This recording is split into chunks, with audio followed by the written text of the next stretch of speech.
So guys, we're on a little bit of a roll here. We're on a nice little roll here at Matt Likes Games Studios, Matt Likes Games Enterprises, whatever you want to call it. Let's just call it both those things. Let's just call it both those things, all right? But we're on a bit of a roll here. I don't know if you've noticed, I haven't gone this long without doing a Series S video in a while. I do love my Series S videos. I love doing those. They're very fun. It's just, I like to be creative. I want to be creative sometimes. And I'm on a little bit of a roll of just being creative. That's fun.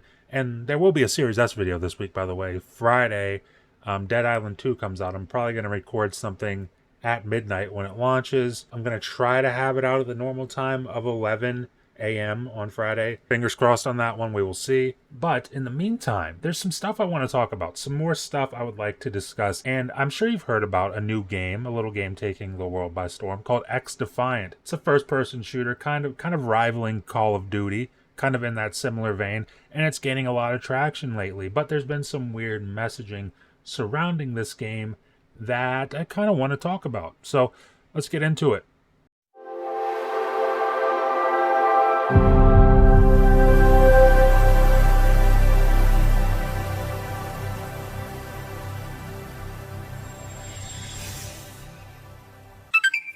So you may or may not have heard of a game called xDefiant, but like I said in the intro, it's a game that's garnered a lot of positive attention in the last week or so since its April 13th showcase, and there is a closed beta for it that you can sign up for and check it out yourself. I'm actually going to be doing that myself. I want to see what this game's all about. Now, I did mention that there was some messaging surrounding this game that I wasn't super thrilled with, and that's not to say that I think that the game is bad or anything. I think it looks really good, and I think there's a lot of potential there, and I think we actually could have something on our hands that could be a tangible thing that we could build into something that could, compete with Call of Duty, which is exactly what Call of Duty needs right now. And guys, this is coming from someone who genuinely enjoys Call of Duty Modern Warfare 2. In fact, it's the first Call of Duty that I've actually enjoyed since Modern Warfare 2019. And before that, the last Call of Duty I enjoyed was Call of Duty Ghosts, which I know a lot of people hate, but I actually enjoyed it. Here is the messaging that I was talking about. Now, here's a quote tweet of a tweet. Now, read the tweet that they're quote tweeting. It says, "This new FPS is literally rivaling Call of Duty on so many levels. Fantastic. I think that's awesome. And it's taking actual pro player insight in its development." Now, that's where I have a little bit of an issue here. Now, you're probably wondering, what do I mean when I say this? This game, to me, this game looks pretty damn cool, right? I don't want it to be Halo 5. Now, if you guys remember, the messaging around Halo 5 was like, it's built first and foremost for MLG play. Like what this guy says right here in this quote tweet. He says, "In my opinion, pro players should not influence the development of games. Pro players naturally learn to adapt to the games they play. Casual players don't do that nearly as much." That is 100% correct. And I'm not saying that there shouldn't be skill gaps in games, because there absolutely should be skill gaps in multiplayer games. You look at the best games of all time, or what people would generally call the best multiplayer games of all time. For me, it's things like Halo 3. Halo 3, there's skill gaps in Halo 3, right? You've got rocket jumps, grenade jumps, crouch jumping. In Halo 2, you had BXRs, you had super bounces, you had all sorts of things that only the people who understood the game the most could do. I mean, I guess crouch jumping is a pretty dumb example, because literally anybody can crouch jump. It's quite easy. You hit A and then you crouch in the air. It's pretty easy. I mean, traditionally speaking, Halo isn't built from the ground up for pro players or with pro players in mind. It's built from the ground up to be a fun experience first and foremost. Because if the game isn't fun, then nobody wants to play a game long enough to learn all the things that you can do in that game. So it's built to be fun, first and foremost. I mean, I think back to the classic Halo games, and I'm only using Halo as an example because it's what I grew up on. Eventually I got into Call of Duty and stuff, but I grew up on Halo. So I'm using that as an example because it's what I know the most. But when I think of the original Bungie Halos, to me, those weren't competitive multiplayer games. Like, those were just party games that happened to be so unbelievably good that players just played it for years and years. And eventually, because they played it for years and years, they all got so good that the competitive scene just kind of naturally came together around that. I mean, think about this for a second. Just think about some of the best modes, some of the most iconic modes in Halo history. I know for me, I think of Big Team Battle, I think of Driftball, I think of Infection, and then I think of Fiesta. Like, every single one of those modes, if I was in a room full of people my age, I could turn it on. Even people who don't enjoy games as much as I do, I could turn any of those modes on, and we could have a pretty fun time. Especially if you're playing something like Infection or Griffball. Anybody can pick up on those things, and it's fun. God forbid if you're rolling 16 deep at a LAN party and you want to play some big team battle, that's gonna be a fun time. Like, the amount of clips I have seen of xDefiant that look exactly like this is insane to me.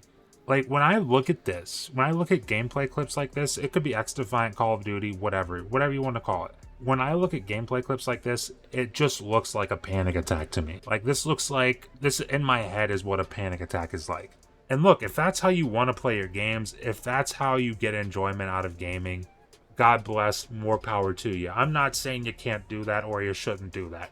I'm just saying, out of like the 10 or 11 clips that I've seen of xDefiant gameplay, like 9 of them look like that. And listen, I don't know about you guys, but I just don't feel thrilled about getting too invested in a game that's built entirely around garnering feedback from players who play exclusively like that, you know?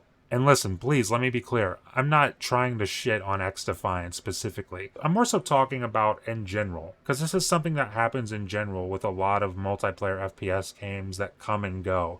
It's the fact that they have this common thread of being built around entirely pro gameplay. Look, pro gameplay is great.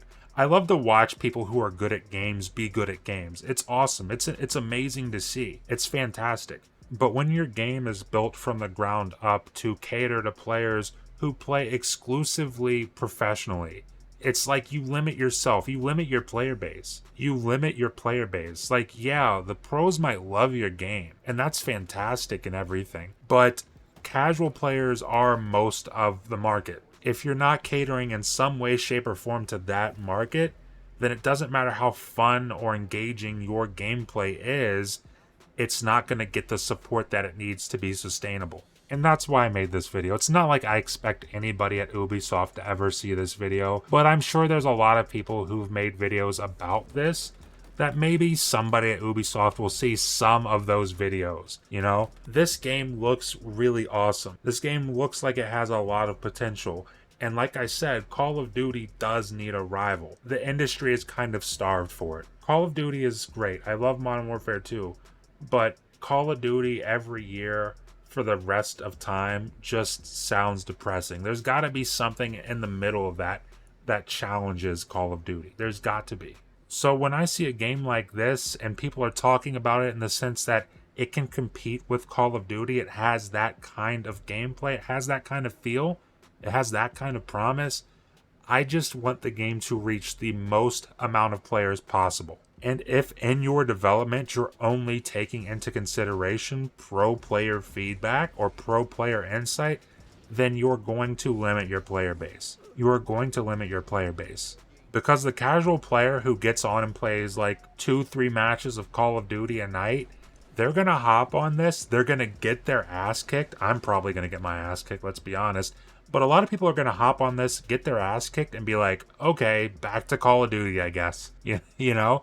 And that's great and everything that there's a skill gap, but there's also got to be something for those new casual players to just kind of dip your toe in, have fun. Don't have to get all sweaty, just enjoy yourself. But it is important to keep in mind that xDefiant is in closed beta right now. So, I mean, while we're seeing all these crazy clips of people doing some insane stuff, you know, maybe when the game comes out, maybe there will be an avenue for casual players to just enjoy the game and its base mechanics. Maybe that will be a thing.